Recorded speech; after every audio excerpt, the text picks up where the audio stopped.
Okay, so a couple ways to assess hamstrings. The hamstring crosses two joints, right? It crosses the knee joint. It crosses the hip joint.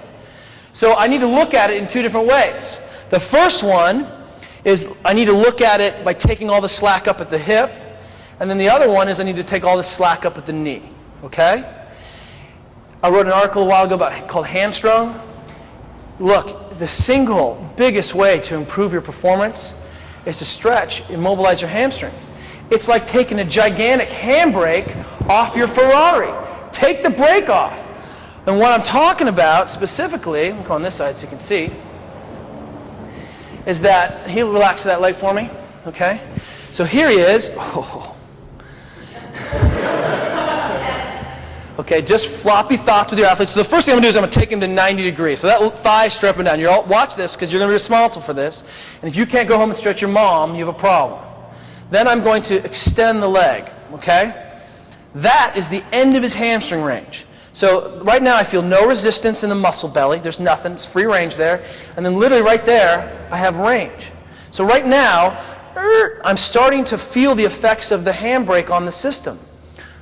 Builds, tight, and it ends right there. That's the end of his hamstring range. Can you see that? And it literally feels like there's no resistance, and then there's a little resistance, and then, it builds quickly. He should be 5 degrees off straight up and down. All of our 5 degrees off straight up and down. There should be nothing until 5 degrees off straight up and down. 5 degrees off straight up and down. That leg should be straight. One of our quick rules, check this out, this is a little fun party trick. You take this and put it on your other thigh, right in the middle of the thigh. Actively straight leg that, raise that for me. Come on. If he can't clear his foot past that other side, he has a problem. That's a quick and easy. Get your friends in the doorway. Why are we saying this? Remember we said we wanted to have a checklist of things? I have back pain. What's the first thing you think when someone has back pain? Stretch your hamstrings, fool! Did you stretch your hamstrings? No. Well, then talk to me after you've stretched your hamstrings about your back pain, okay? So back, our triage. First thing. It's not really the first thing, the second thing. It's hamstring check. First one was what? Belly button to spine, huh?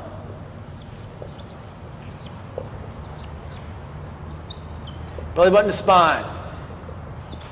And you know what I'm doing? This is my assessment in the physical therapy clinic. Hey, how you doing? Okay, lift this leg up 1 inch for me. Great. Lift this leg up 1 inch for me. Great. How's it going? Wow, how long you had back pain? What? And we've just done all of this in 2 seconds, right? This is my assessment.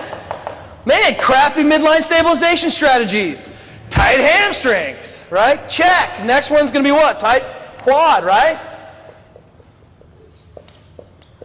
What we're saying is what? Let's take all the obvious stuff off the table so that I can't point at it.